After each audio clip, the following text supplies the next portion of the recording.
Bonjour à tous. Donc, on va vous présenter les avancées du groupe de travail médico-psychosocial. Alors, c'est un groupe de travail qui est sous-divisé en deux groupes pour l'instant.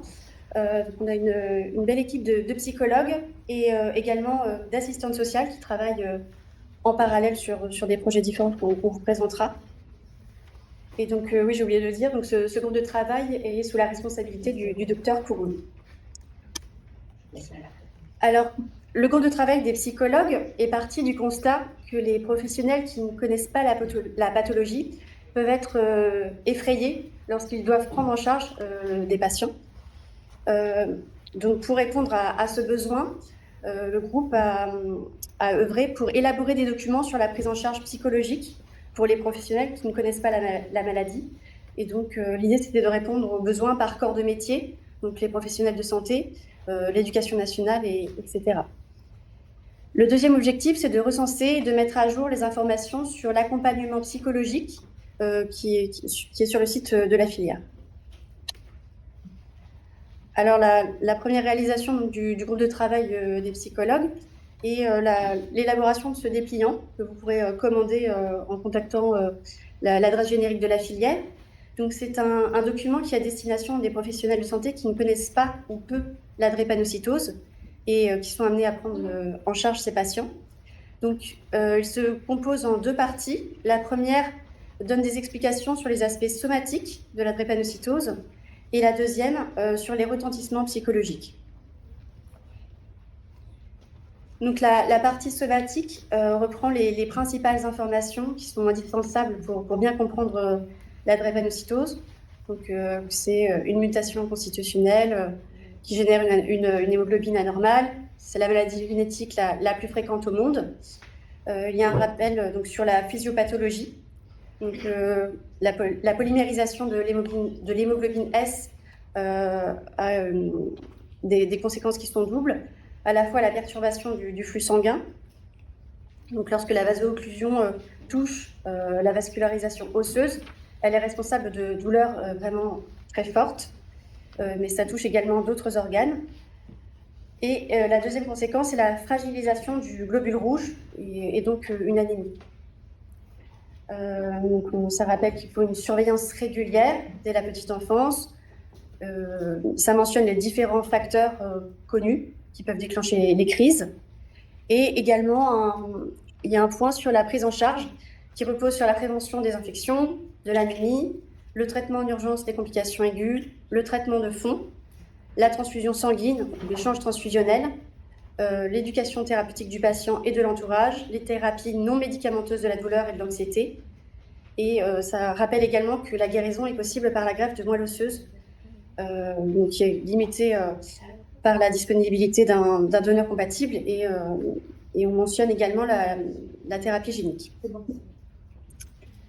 La partie somatique se conclut en disant que c'est une pathologie qui altère significativement l'espérance de vie et la qualité de vie, mais en fonction des pays, de l'accès aux soins, à l'observance, ça peut être évité par des mesures de prévention, d'éducation et de dépistage des complications chroniques.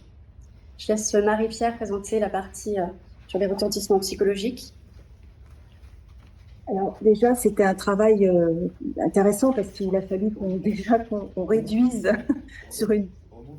il a fallu qu'on réduise sur une double page. Ça a été un défi un peu compliqué. On a mis un moment à comprendre comment on allait y arriver parce qu'il y a tellement de choses qui interfèrent dans la symptomatologie de la drépanocytose que voilà, il a fallu qu'on arrive à ciseler notre discours pour arriver à faire passer les messages importants pour ces soignants qui découvrent la drépanocytose. Bon, effectivement, maladie génétique avec la question de la culpabilité, la question des parents qui se sentent démunis et parfois même stigmatisés à la naissance d'un enfant, un enfant drépanocytaire. On a ponctué, voilà, je remarque là tout de suite en regardant, effectivement, on a ponctué la plaquette avec des paroles de patients. Voilà, on a voulu aussi que les patients, les petits patients, puisque c'est notre collègue Sani Cavaza qui a ramené ces ces paroles de Hakim et de Ethan pour un peu illustrer notre propos. Maladie de la douleur, évidemment, avec ses conséquences entre douleur aiguë et douleur chronique qui se succèdent, mais parfois aussi sont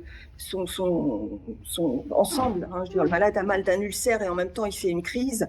Voilà, donc les conséquences de la douleur dans son aspect traumatique, on a voulu évidemment axer notre discours sur cet aspect.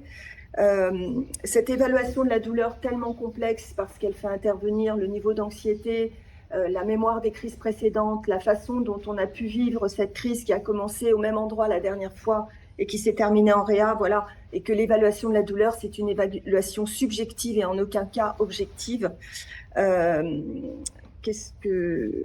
Bon, la notion de handicap invisible, évidemment, hein, on ne peut pas se fier à ce qu'on voit quand on prend en charge un patient drépanocytaire, on doit écouter son discours, écouter ce qu'il en dit et en aucun cas se fier seulement à ce que l'on observe. Donc l'intrication psyché-soma, hein, elle est majeure et tellement importante dans cette maladie qu'évidemment on a beaucoup appuyé là-dessus. La notion aussi d'un accompagnement au long cours, puisqu'on est malade pour toute sa vie. D'ailleurs, même quand on est greffé, on en reparlera tout à l'heure. En tous les cas, voilà, ça a été compliqué, mais on espère avoir réussi. Évidemment, cette plaquette, mais je pense que Pierre le dira aussi, elle est en évolution. Elle peut être réévaluée, elle peut être modifiée à partir de vos remarques et à partir de vos critiques. Voilà, elle fera, je pense, l'objet d'une réévaluation régulière. Bon, on espère qu'elle est assez exhaustive, même si faire un topo sur la drépanocytose de façon exhaustive paraît extrêmement complexe. Merci Justine, merci Marie-Pierre. Donc, comme vous l'avez compris, c'est un travail d'équipe, hein, puis vous faites partie de l'équipe, donc vos points de vue seront les bienvenus. Puis, comme un travail ne doit pas s'arrêter, la suite, ce serait de faire l'équivalent, si ça vous semble utile, et c'est également pour ça que vos retours nous sont très importants pour d'autres pathologies de la filière. On va beaucoup parler de la drépanocytose, mais je me répète à chaque fois, il y a plein d'autres malades qui sont bien moins visibles, encore moins visibles, et pour lesquels il ne faut pas oublier de travailler. Donc s'il y a des bonnes volontés pour faire la même chose pour la thalassémie, pour le déficit enzymatique, vous êtes les bienvenus. Alors, une deuxième partie du groupe médico-psychosocial, donc c'est un groupe en étoile, c'est ce que j'ai formalisé là au milieu de cette diapo. En fait, ça intéresse beaucoup de monde, donc ça a été les assistantes sociales pour lequel vous avez vu le groupe s'est étoffé sur la diapo que Justine a montré tout à l'heure. J'en profite pour la remercier parce qu'il y a un énorme travail de coordination en fait, pour pouvoir mettre en place toutes ces réunions et tous ces intervenants. Et sans Justine, tout ça serait absolument impossible. On a un deuxième groupe de travail qui est celui des assistantes sociales qui arrive à se libérer. Vous savez que c'est difficile d'avoir une assistante sociale pour voir des malades et pour travailler sur une pathologie, c'est encore plus compliqué. Mais globalement, on a pu faire 4 réunions sur l'année pour essayer de dégager des thématiques nous semblant prioritaires. Et donc, sans surprise, la MDPH sort en premier. Je vais revenir dessus juste après. En deuxième position, ce sera l'éducation nationale, mais ce sera pour une autre fois parce que pour l'instant, c'est juste un projet. Donc, c'est un peu comme ce qu'on disait tout à l'heure sur le plan psychologique ou le parcours patient. Dans le parcours médico-psychosocial, il y a plein d'intervenants en termes de métiers, c'est ce que j'ai mis en haut à droite, des acteurs différents, puis il y a tout un tas d'institutions. Et ça, généralement, c'est un casse-tête pour rentrer dedans, y compris pour les professionnels qui sont compétents dans le domaine. Donc, premier interlocuteur, la MDPH, donc la bien nommée maison départementale des personnes handicapées. Donc, comme toutes les maisons, pour pouvoir rentrer, il faut trouver la porte, et c'est souvent le plus compliqué, en fait. Donc la porte, pour nous, en général, c'est quelqu'un qui vient nous voir en nous disant « Bonjour, je voudrais remplir mon certificat MDPH ». Ça peut être fait très vite si c'est mal fait, ça prend beaucoup de temps si c'est bien fait. Donc l'idée, ça a été, puisque de toute façon, on rentre dans la MDPH par un certificat médical, et on verra que c'est pas la seule porte d'entrée, d'aller rencontrer la MDPH, et c'est ce qui s'est passé. J'ai fait un petit rappel sur les missions de la MDPH. En fait, elles sont extrêmement variées, elles sont extrêmement riches. Alors souvent, on pense aux prestations financières, c'est ce que j'ai listé à gauche.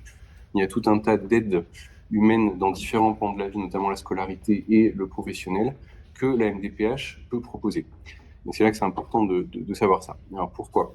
On a enfin pu, après 6 mois de bataille, rencontrer la MDPH de la Haute-Garonne. C'était un combat pour lequel on a rencontré la directrice, un représentant médicaux, des supports techniques, et j'y suis allé avec une secrétaire, Madame Pinault, et une assistante sociale du service, Madame Poix. Ça a duré 2 bonnes heures pour qu'on comprenne ce qu'on voulait ce qu'on exprimait comme besoin. À l'arrivée, il y a deux choses qui se dégagent. La première, c'est que, bon, ça, c'est pas une surprise, la drépanocytose est une maladie qui est très méconnue et qui est assez difficile à évaluer pour les équipes de la MDPH. Donc, ce qu'on a proposé de faire, c'est un peu la même chose que pour les psychologues, c'est de produire un document estampillé par la filière pour expliquer que cette maladie, pour pas que nous, médecins, on ait à refaire un cours sur la drépanocytose quand on remplit un certificat MDPH, ça prend du temps. On peut synthétiser ça en adjoignant un courrier médical du patient, ça permet d'avoir une évaluation médicale du patient. Alors, ils nous l'ont répété à 10 fois, donc je transmets le message. Les équipes qui évaluent les dossiers garantissent que tous les documents qui sont transmis sont lus. Ils l'ont répété 5 fois, donc je pense que ça leur prend énormément de temps, d'où l'intérêt de donner des documents complets mais synthétiques. Et d'autre part, alors c'était sur l'autre diapo, pardon, la MDPH, qu'est-ce qui l'intéresse? En fait, c'est le retentissement dans la vie de tous les jours d'une pathologie, donc le handicap, c'est sa définition. Et pour ça, il ne faut pas être avare de description du retentissement de la pathologie dans la vie de tous les jours. Donc c'est la dyspnée, c'est l'asthénie, ce sont les limitations ostéo-articulaires, ce sont les contraintes liées aux soins, en fait. Alors c'est des choses qui sont, en tout cas pour l'asthénie, on l'a dit tout à l'heure, c'est quelque chose qui est très subjectif, mais il ne faut pas hésiter à décrire ce qui se passe dans la vie de tous les jours. Ne pas hésiter à décrire que pour une maladie qui donne des crises, si à un moment ça va bien, le lendemain, toutes les activités de base de la vie quotidienne, elles peuvent être absolument impossibles à remplir. Notre objectif, c'est donc de faire une aide au remplissage au certificat d'MDPH. Je sais que ça existe, il y en a déjà qui circulent, donc je rebondis sur ce que tu disais tout à l'heure, Justine. Donc si vous avez déjà des pré-travaillés dessus, venez avec nous et on met en commun, ça fera gagner du temps. Et ça sera soumis à la validation, bien évidemment, de la filière. J'ai mis une petite encart là sur les informations complémentaires pour la MDPH. Il y a une aide au remplissage pour la partie patient qui est largement aussi importante que le certificat médical. En fait, quand le patient dépose son dossier, il a lui-même un dossier à remplir qui fait à peu près aussi peur que le nôtre. Ça part d'un très bon sentiment parce que c'est très descriptif sur effectivement toutes ces activités de la vie quotidienne qui sont détaillées une par une. Alors, c'est pas forcément une évidence pour des patients qui ont un problème de compréhension du français ou un problème d'illettrisme. C'est très très important parce que c'est là-dessus que vont juger les équipes de la MDPH les aides qu'elles vont pouvoir apporter. Et encore une fois, ce que je disais tout à l'heure, les aides ne se limitent pas à des compensations financières, mais peuvent également être des aides à apporter en termes de moyens, d'aide humaine, notamment pour les enfants ou pour les personnes qui ont des situations de handicap avec des déficiences. Ce qui ressort de cette discussion également, c'est que nous, on est généralement très frustrés, et les patients aussi, parce qu'en fait, les aides qui sont apportées par la MDPH sont des aides qui s'inscrivent sur des handicaps dans la durée.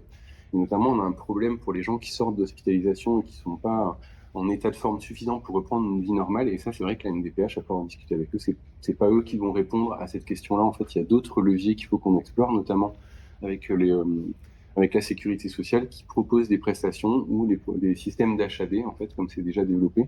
Mais c'est probablement pas par eux que ça passera. Donc, pareil, on essaie d'identifier ces moyens pour pouvoir débloquer une aide au domicile de manière ponctuelle, pour pouvoir débloquer des soins, des choses de manière cohérente.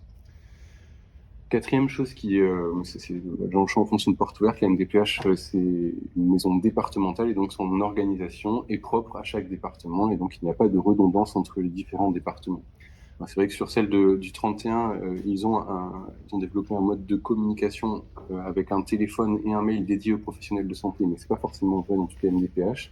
Et je pense que dans le cas de la filière, ça serait quelque chose d'important à essayer de savoir dans chaque département comment on fait pour solliciter la MDPH quand on a besoin d'avoir un avis en urgence et pas une réponse dans 6 mois.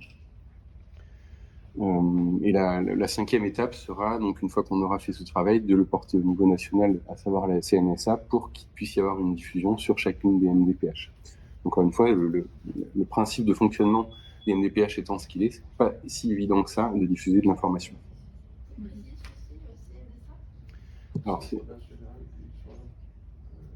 je m'étais mis l'acronyme en mode lecteur dessous, et j'avoue, je l'ai oublié. Les caisses nationales, quelque chose de l'autonomie.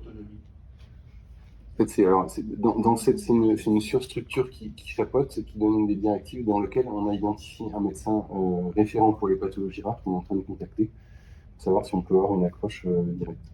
Mais encore une fois, c'est pas un organe décisionnel pour les MDPH.